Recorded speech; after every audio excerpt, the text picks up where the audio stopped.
Hello बच्चों, let us see this question. Describe the steps taken to form the Constituent Assembly of India.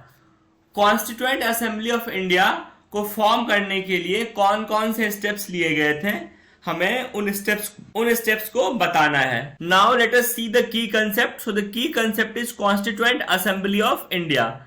It was the body of elected representatives with an aim to draft a constitution for India. It was established in December 1946 and disbanded on January 25, 1949. तो constituent assembly क्या है? यह एक elected representatives का body है जिनका main काम था इंडिपेंडेंट इंडिया के लिए एक कॉन्स्टिट्यूशन को ड्राफ्ट करना. इसको दिसंबर 1946 में स्टैब्लिश किया गया था और काम खत्म होने के बाद 25 जनवरी 1949 को भंग कर दिया गया. Now let us see the steps taken to form the constituent assembly of India.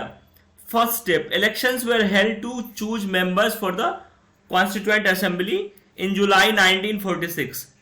The elected member of provincial legislative assembly elected the members for constituent assembly by proportional representation system.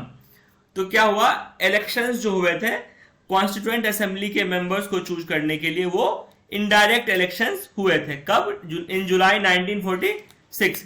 Provincial legislative assembly के जितने भी elected members थे उन्होंने constituent assembly के लिए members को choose किया by proportional representation system. Before the partition of constitution the constitution assembly was supposed to have 389 members, which were later reduced to 299, out of which 284 were actually present who gave their assent when the constitution was passed.